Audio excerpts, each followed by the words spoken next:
ঠিকই আছে যোৱাবেলি I mean 2022 আমি ইয়াত মানে ট্ৰেইনিং প্ৰেক্টিছ টিচিং কৰিলোঁ এই মাহৰ কাৰণে তাতে মানে প্ৰথম যোৱা অৱস্থাতটো মানে এটা মানে হেজিটেশ্যন মানে এটা আনকমফৰ্টেবল ফিল হৈছিল যে মানে কেনেকৈ কৰিম আৰু মানে কলেজৰ পৰা এটা প্ৰেছাৰ আছিল কিন্তু মানে ডেইলি সিহঁতে আহিব আমাক চেক কৰিব আমাৰ ক্লাছবোৰ ঠিক হৈ আছে নে নাই আমি B.Ed কেনেকৈ ইউজ কৰি আছিলোঁ সেইটো এটা মানে টেনশ্যন আছিল যাৰ কাৰণে মানে প্ৰথমে মানে ভয় লাগিছিল আমি মানে কিমান ভাল লাগিব এইটো কিন্তু অনুভৱ কৰিব পৰা নাছিল কিন্তু সময়ৰ গতিত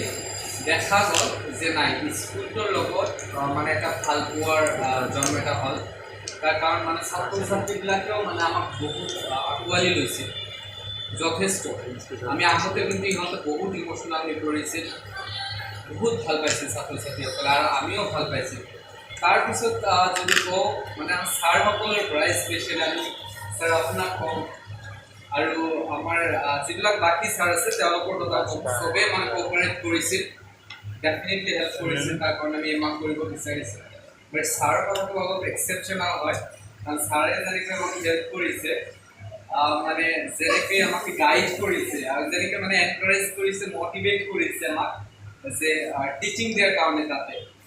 সেইটো মানে একেবাৰে এক্সেপশ্যনেল মই কথাৰে ক'ব নোৱাৰোঁ কিমান ভাল লাগিছিল আৰু যিটো পাৰ্চনেলিটি সেইটো মোক একেবাৰে ইউনিক লাগে কাৰণ মই এমাহ মাত্ৰ তাতে আছিলোঁ তাৰপিছত মই যেতিয়াই ঘৰত যাওঁ প্ৰগ্ৰামৰ দি যাব লাগে আৰু ফৰ্চুনেটলি মানে মই ছাৰক দেখা পাওঁৱেই গম বেছিভাগ টাইম আহোঁতেও আকৌ যাওঁতে মই ছাৰক লগ পাওঁ তো এদিন আহোঁতে ছাৰে মোৰ লগতে আহিলে তো তেনেকৈ ট'টেলি আমি আহিলোঁ মই এটা বস্তু মোক বহুত মানে আচৰিত লাগিছে ছাৰ কি কৰিলে মই ফ্ৰুট কিনিলোঁ তাৰ পৰা ছাৰ মোৰ লগতেই থাকিলে এইটো মানে যিটো এটা ট্ৰিটমেণ্ট আমাৰ লগত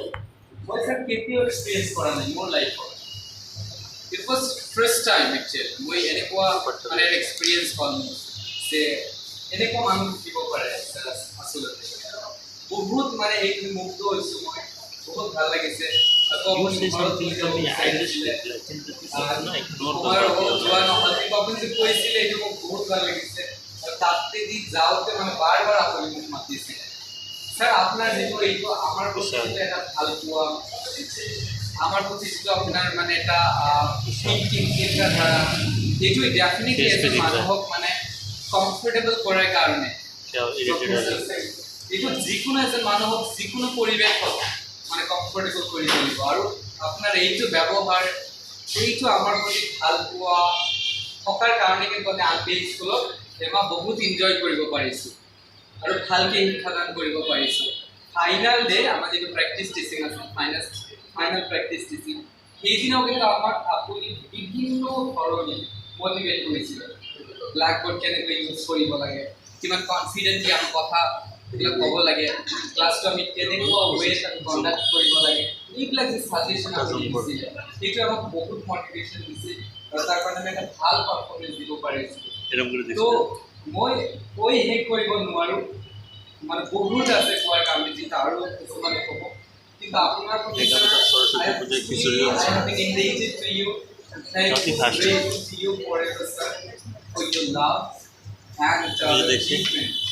we got from you, sir. Thank you so much. You pray for us. Now, thank you, sir. আৰু ছাৰ মানে আমি স্কুলত সোমোৱাৰ পিছত আপোনাৰ যেনেদৰে গাইডেঞ্চ পাইছোঁ ফাৰ্ষ্ট টু লাষ্ট কথা বতৰা তাৰপিছত যিমানখিনি আপোনাৰ লগত ফ্ৰী হৈছোঁ ছাৰ এইটো পাহৰিবলগীয়া কথা আমাৰ সদায় এইটো মনত থাকিব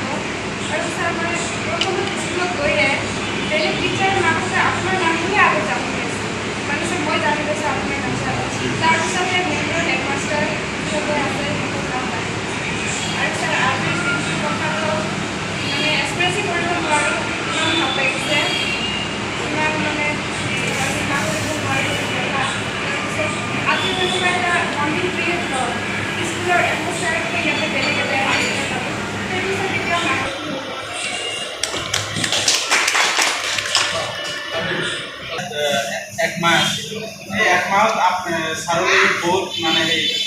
কিন্তু ভাল হৈ গৈছিল আমাৰ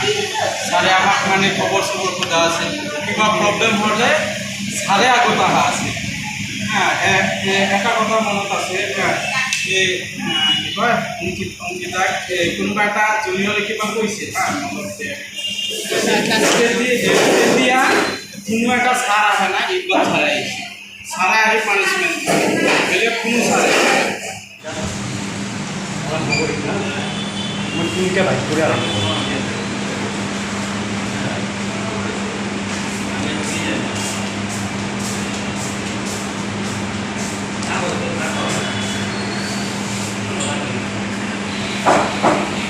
অলপ মন দিবা হা বাইকটো তিনি খালি হ'ল অলপ মন দিবা মই কৈছোঁ মই ক্লাছ কৰি মোৰ তিনিটা বাইকটো লিখিব দিছিলোঁ বাইকটোৰ অৰ্থ তোমালোকৰ পৰা মই জানিব খুজিছোঁ হা এতিয়া মই ক্লাছত আৰম্ভ কৰিছিলোঁ তোমালোকক থ্ৰ' কৰিছোঁ ৰামে বাকী খায় ৰামে বাকী খায় ৰামে তিনিশাৰী বাক্য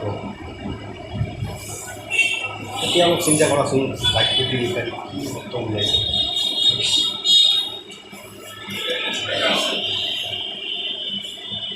ক্লাছত যেতিয়া মই গৈ এই বাক্যশাৰী কওঁ তেতিয়া বেলেগ বেলেগ বা সন্মুখত বা পিছৰ ষ্টুডেণ্টবিলাকে বা আটাইয়ে তেতিয়া কওঁ তেতিয়া ইমান এটা গুৰুত্ব নিদিব ছাৰে কি এটা ক্ষেত্ৰই বাৰে বাৰে কৈছে ছাৰে কোৱা কথা ছাৰে নিজে কৈছে তিনিশাৰী বাক্য ক'ব এটা বাক্য তিনিবাৰেই কৈছে ৰামে বাকী খায় ৰামে বাকী খায় ৰামে বাকী খায়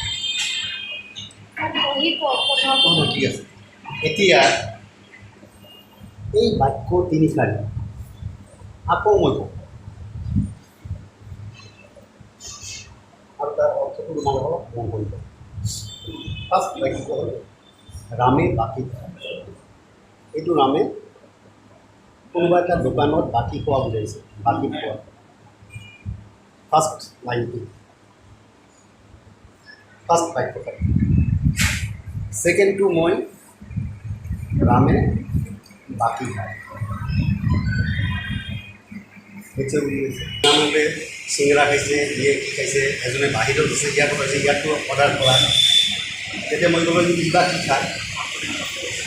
জুব্বাৰে বা কি খায় ৰামে ক্লাছ এটা লৈছোঁ বাকী ৰামে বাকী খায় আৰু এইটো হ'ল অভিনয় তেনে আমাৰ টিচিং মেথড আহি গৈছে ফাৰ্ষ্টটো আছিলে আমাৰ লেকচাৰ মেথড কিছুমান বস্তু থাকি যায় কিছুমানে বুজি নাপায় নহয় লেকচাৰ মেথডত আমি কিতাপখন আনি পঢ়াই আছোঁ টিচাৰ চেণ্টাৰ্ড হয় এইটো হয় নহয় টিচাৰ চেণ্টাৰ্ড হয় কিন্তু যেতিয়া আমি PLM ইউজ কৰিম অভিনয় আনিম ষ্টুডেণ্টবিলাকে শব্দবিলাকৰ এই যে আমাৰ যিবিলাক এই হাইফেন ইনভাইটেড কমা ইণ্টাৰগেটিভ চেণ্টেন্সত যিবিলাক ইউজ হয় চাইনবিলাক এইবিলাক যদি আমি আমাৰ বাক্য একাৰি কওঁতে আমাৰ ক'ত হ'ব লাগে ক'ত ফুল ষ্টপ ক'ত ছেমিকলন প্ৰত্যেকটো চব অৰ্থ আছে যি কি নহওক জাষ্ট এটা তোমালোকক এইটো উদাহৰণ হিচাপে বা তোমালোকক জনাৰ কাৰণে বা বুজাৰ কাৰণে এটা কথা মনত ৰাখিবা তোমালোকৰ লগত মোৰ বহুত কথা আমাক শ্বেয়াৰ কৰাৰ ইচ্ছা আছিলে মই এইটো পৰিৱেশ পোৱা নাই আগতে যেতিয়া আমাৰ ভাগিনহঁতে নজৰুলহঁতে যি সময়ত আছিলে আমাৰ এমি স্কুল থাকোঁতে আছিলে এমি থাকোঁতে আমি মানে আমাৰ ট্ৰেইনিবিলাকৰ লগত খুব ভালভাৱে কি কৰিছিলোঁ আমি টিফিনত চব একেলগে ইয়াততো তোমালোকক বেলেগ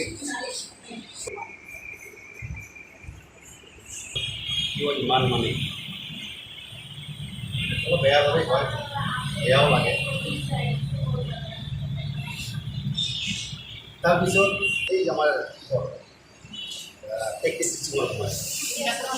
প্ৰিভিয়াছ নলেজ এজনে আমাৰে ভিডিঅ' এজনে ভাল এটা জানিব লগা গৈছে আমি মানে কোচিং মই ডিষ্ট্ৰিক্টৰ ছেবাৰ টাইমছ মই ছেক্ৰেটাৰী আছিলোঁ যেতিয়া এডমিশ্যন আছিলে ছেক্টৰ আছিলোঁ তেতিয়া ভিডিঅ' কৰি সোমাল দিয়ে গৈ সোমাই মই চাই আছে চব ভুল মোবাইল দিছে মেথছ ছায়েন্স এনেকৈ ছাৰে তেতিয়া এটা ভাল কথা কৈছিলে যে উচিত কোচিং বেয়া কৰি নাই এই কোচিংটো শিকিলে দলিয়াই নিদিবা থ্ৰ'টো শিকিয়ে নগা তোমালোক যাতে বেয়া হৈ যায়